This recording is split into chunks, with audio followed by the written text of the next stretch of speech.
मैं जमीयत उलमा हिंद की तरफ से लुधियाने की तरफ से हूँ और हम इसलिए आए हैं जो हमारे किसान भाई की तरफ को जाने ये काला कानून जो पास किया है जब तक कि वापसी नहीं होने का।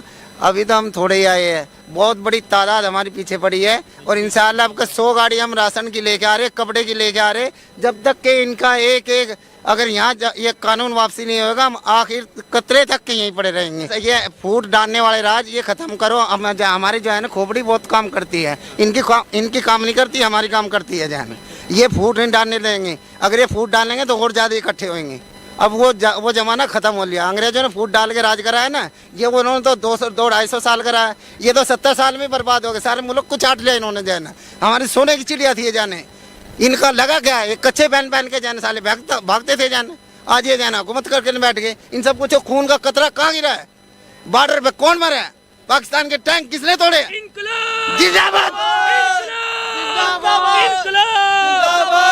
हम वही वीर अब्दुल हमीद है। आज भी अगर दुश्मन के टैंक आएंगे तो हम अपने सिरे से बांध के उसको तोड़ देंगे जाना।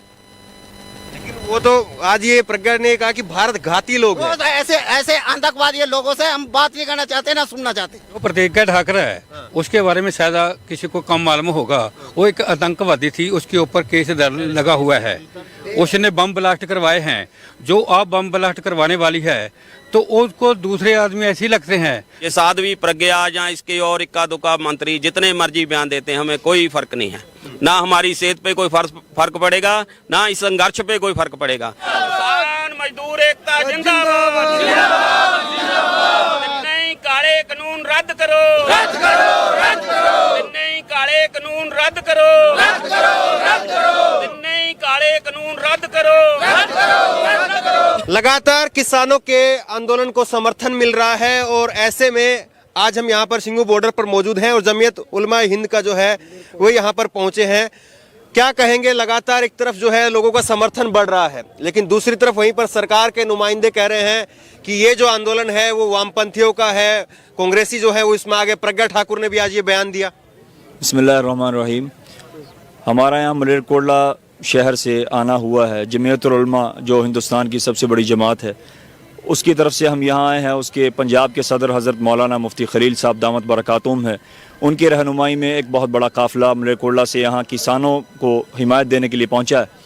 और ये जो आप बात कर रहे हैं कि इस तरह के बयान आ रहे हैं, मैं इन बातों को तो नहीं जानता, लेकिन मैं इतना ज़रूर जानता हूँ कि जमीयत उलमा एक ऐसी जमात है जिसने जंग आज़ादी से लेकर अब तक मुल्क के अंदर बसने वाले तमाम लोगों को प्यार और मोहब्बत की निगाह से देखा है और मज़लूमों के ख़िलाफ़ हमेशा आवाज़ उठाई है। और जो लोग परेशान हाल हैं, मुसीबत ज़दा लोग होते हैं, उनकी मुसीबत तो दूर करने की हर मुमकिन कोशिश की है। जमीयत का सिर्फ यही काम है कि इंसानियत की खिदमत करे और मज़लूमों को इंसाफ की लड़ाई लड़के उनका जो बनता हक है वो उनको दिलवाए। सवाल ये है कि आप लोग यहाँ इनके समर्थन में आए हैं, लेकिन दूसरी तरफ सरकार की तरफ से कहा जा रहा है कि ये लोग जो हैं, जो किसान यहाँ पर बैठे हैं, वो तो कांग्रेसी या वामपंथी है। फिर आपको क्यों लगता है कि जरूरी है आपको इनके साथ खड़ा होना? ये वही लोग हैं जो कल उस वक्त खड़े हुए थे जब मुल्क को जरूरत पड़ी थी, जब मुल्क के मुसीबत आई थी। आज जब ये लोग अपने हक को हासिल करने के लिए आगे बढ़ रहे हैं तो उनके ऊपर तरह तरह के इल्जाम लगाए जा रहे हैं। कभी उनको दहशतगर्द कहा जाता है, कभी उनको टेररिस्ट कहा जाता है, कभी उनको कहा जाता है कि आपका बाहर से ताल्लुक है। ऐसा कोई नहीं है। अगर मुल्क के सेकुलर दस्तूर में दखल अंदाजी होगी तो ये अवाम कल भी उठी थी और आज भी उठी है, इंशाल्लाह आने वाले वक्त में भी उठेगी, क्योंकि मुल्क का दस्तूर जो है वो सेकुलर है, वो सबके लिए बराबर है, वो बराबरी का दर्जा देता है। कोई सरकार आए वो किसी एक धर्म को दूसरे दर्जे का शहरी बनाना चाहे, ये हम कभी होने नहीं देंगे। तो आपको लग रहा है कि साथ में खड़ा होना जरूरी है? जी बिल्कुल बिल्कुल। देखो मौके दी निजाकत ये जो ये जो किसानों के ऊपर ये थोपे जा रहे हैं बिल, ये अकेले किसानों पे मार नहीं पड़ेगी, पूरे देश के लोगों पे ये मार पड़ेगी। ये लोग तो कल भी बयान देते थे, हम तो कह रहे हैं कि जो गजा आप बना के लाए हमारे लिए, हमारे शरीर को फायदा देगी, हमें नहीं फायदा देती, आप वापस ले लो। आप हमारे फायदे के लिए ये ऑर्डिनेंस तैयार कर रहे हैं ना, जब हमें ही मंजूर नहीं है तो आप वापस ले लो। सरकार क्यों अड़ी हुई है इस बातों पे? और दूसरी बात ये है कि गुमराह कौन जितने भी ये प्रचार, झूठे प्रचार कर रहे हैं इनके लीडर, ये जब CAA NRC और को भी लेके आए थे तब भी ये गुमराह कर रहे थे लोगों को कि नहीं देश के लोगों को फायदे के लिए हैं। तो उस टाइम भी तरह तरह के बयान दे रहे थे कि लोग जब आपको पता है कि ये लोग जो हैं, लोगों को ये चीज मंजूर नहीं है, तो आप क्यों आगे ला रहे हैं? इसलिए क्यों फिर नेता इस तरह के बयान दे रहे हैं? प्रज्ञा ठाकुर जो जिस रंग का चश्मा लगा रिया है ना, उसको दुनिया उसी रंग की लगेगी। एक चोर को दुनिया चोर ही नजर आएगी, एक कातिल को एक दुनिया कातिल ही नजर आएगी। वही हाल उन चोरों का है। आप कातिल कह रहे हैं उनको? हाँ, नहीं, मतलब मैं ये उदाहरण दिया हूँ। जैसे एक चोर है तो दुनिया उसको चोर ही नजर आएगी। आप ये कह रहे हैं कि सरकार में बैठे लोगों की नीयत ठीक नहीं है, इसीलिए तो उनको वो गलत बेईमान है, वो दगेबाज है, वो जमाखोरों का साथ देने वाले हैं, तो उनको वही कुल लग रहा है कि वैसे ही यहाँ पर आए हैं। लेकिन यहाँ पर आए हैं किसान, चाहे किसी भी धर्म के हों, सब किसान हैं, सब एक झंडा तले हैं, कोई आपस में नहीं, हिंदू मुस्लिम सिख ईसाई सब भाई भाई हैं। लेकिन ये हम लोगों को लड़ाने के लिए ऐसी जबानें निकालते हैं। देखो, हम कुछ नहीं करते, हम एक जगह है, एक साथ खा रहे हैं, एक साथ सो रहे हैं। किसान एकता जिंदाबाद। प्रज्ञा ठाकुर ने जो बयान दिया, प्रज्ञा ठाकुर ने जो आज कहा कि इसमें 1% भी बदलाव की जरूरत नहीं है, 100% आपके फायदे के लिए है, और जो आंदोलन कर रहे हैं वो भारत घाती लोग हैं। जो प्रतिज्ञा ठाकरे है उसके बारे में शायद किसी को कम मालूम होगा। वो एक आतंकवादी थी, उसके ऊपर केस लगा हुआ है, उसने बम ब्लास्ट करवाए हैं। जो आप बम ब्लास्ट करवाने वाली है तो उसको दूसरे आदमी ऐसे ही लगते हैं। नंबर 2 जो है किसान, किसान एक कोई जात नहीं है, किसान है एक क्लास, जो भी उसका काम करता है, खेती का काम करता है, जो खेती के साथ जुड़ा है, वो सभी किसान है। दूसरा, जो ये लोग वोटों लेने वाले अभी इस संघर्ष को टारपीडो करना जा रहे हैं। उसने पहले बोला, जो इनका एक मंत्री है, उसने बोला है कि भाई जो किसान आंदोलन के पीछे एक जो शाहीन-बाग टीम आ रही है, उसका मतलब स्पष्ट था, इशारा कर रहे थे भाई ये लोग इकट्ठे हो रहे हैं, इनको मुसलमानों के ऊपर कर रहे थे। जो फूट पाड़ने वाला उसका जवाब दिया, जो प्रज्ञा ठाकुर है, उसका सभी को मालूम, जेल के अंदर रही है उसके। अगर यही सरकार एक करकरे ठाकरे को ना मरवाती तो ये सारे अंदर थे, बिची मोदी बिची या सारे अमित शाह बिच थे।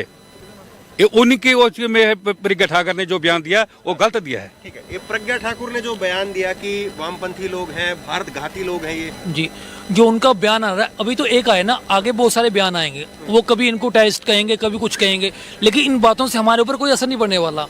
इनके बयान हमें जोड़ेंगे, ना कि तोड़ेंगे। हमें पता चल चुका है ये सियासतदान लोग जो है ना, हमें मरवाना चाहते हैं, आपस में बांटना चाहते हैं। हमारे भारत की जो मोहब्बत है ना, उसको ये बिखेरना चाहते हैं, डिस्ट्रीब्यूट करना चाहते हैं। इनके बयानों से हमारे ऊपर कोई असर नहीं पड़ने वाला, हमारी मजबूती और हो रही है। बोलते ठाकुर का जो बयान है कैसे देखा? मैं जमीयत उलमा हिंद की तरफ से, लुधियाने की तरफ से हूँ, और हम इसलिए आए हैं जो हमारे किसान भाई की तरफ को जाने ये काला कानून जो पास किया है, जब तक कि वापसी नहीं होने का। अभी तो हम थोड़े ही आए हैं, बहुत बड़ी तादाद हमारी पीछे पड़ी है, और इंशाअल्लाह आपका 100 गाड़ी हम राशन की लेके आ रहे, कपड़े की लेके आ रहे। जब तक कि इनका एक एक अगर यहाँ ये कानून वापसी नहीं होगा, हम आखिर कतरे तक के यहीं पड़े रहेंगे। बस इतने का तो मेरी बात खत्म हो। लेकिन आप लोग तो सब कुछ राशन भी लेकर के आ रहे हैं, वैसे मदद दे रहे हैं, हर तरीके से दे रहे हैं, लेकिन सरकार की तरफ से तो बार बार ये कहा जा रहा है। ये फूट डालने वाले राज ये खत्म करो। हमारी जो है ना खोपड़ी बहुत काम करती है, इनकी काम नहीं करती, हमारी काम करती है। जो है ना ये फूट नहीं डालने देंगे, अगर ये फूट डालेंगे तो और ज़्यादा इकट्ठे होंगे। अब वो जमाना खत्म हो लिया। अंग्रेजों ने फूट डाल के राज करा है ना, ये उन्होंने तो 200-250 साल करा है, ये तो 70 साल में बर्बाद हो गए, सारे मुल्क को चाट लिया इन्होंने। जाना हमारी सोने की चिड़िया थी ये जाने, इनका लगा क्या है, कच्चे पहन के जाने साले भागते थे जाने। आज ये जाना हुकूमत करके बैठ गए। इन सब कुछ खून का कतरा कहाँ गिरा है, बॉर्डर पे कौन मरा है, पाकिस्तान के टैंक किसने तोड़े?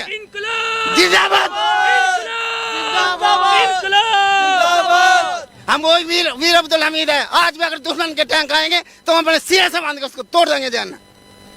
लेकिन वो तो आज ये प्रज्ञा ने कहा कि भारत घाती लोग हैं। ऐसे आतंकवादी लोगों से हम बात नहीं करना चाहते, ना सुनना चाहते। अगर उनको हमारे आंदोलन की पावर देखनी है तो उनसे ये रिक्वेस्ट करता हूँ, जस्ट एक बार हमारे आंदोलन के स्टेज के ऊपर आ जाएं तो उनको उनकी औकात का पता चल जाएगा कि वो लोग हमारे साथ हैं या हमारे खिलाफ हैं। कुर्सियों पर अकेले बैठकर बयान देना बहुत आसान है, जब लोगों के अंदर आकर पता चलता है कि इज्जत क्या होती है, तब पता चलता है कि तुम हमारे मंत्री हो या हमारे विरोध मंत्री हो। इसलिए अगर उनको ये लगता है ना कि पब्लिक ने उनको चुना है या मंत्रिमंडल में वो लोग रहना चाहते हैं, तो हमारे लोगों के अंदर आए, हमारे किसानों के दर्द को देखें, हमारे लोगों के दर्द को पहचानें। सबसे बेहतरीन राज करने वाला वो लोग। दर्द एक ही था कि किसी न किसी तरह से मोदी को हटाओ, कोई मुद्दा मिल नहीं रहा था, मुद्दा मिल गया, अब लोग साथ जुड़ रहे हैं, तो ठीक है, इनने एक ही चीज ठान लिया है कि मोदी को हटाएंगे। ये जो संघर्ष है, संसार से ये जो संघर्ष है, ये संघर्ष जो है मोदी के खिलाफ नहीं है। ये जो संघर्ष है, ये 3 जो ऑर्डिनेंस काले कानून किसानों के ऊपर थोपे गए हैं उनके खिलाफ है। दूसरी बात, ये साध्वी प्रज्ञा या इसके और इक्का दुक्का मंत्री जितने मर्जी बयान देते हैं, हमें कोई फर्क नहीं है। ना हमारी सेहत पे कोई फर्क पड़ेगा, ना इस संघर्ष पे कोई फर्क पड़ेगा। जब जब किसान को जरूरत पड़ेगी, इंशाल्लाह हम लोग पंजाब से बड़ी तादाद में जहां इकट्ठे होके इनका साथ देंगे और ये जो काले कानून है इन्हें रद्द करा के वापस जाएंगे। वजह यही बात। देखिए, यहाँ पर जो है जैसे जैसे बयानबाजी हो रही है नेताओं की तरफ से, वैसे वैसे लोगों का जोश जो है वो बढ़ रहा है। और बड़ी बात यह है कि लोग बड़ी संख्या में जुट भी रहे हैं।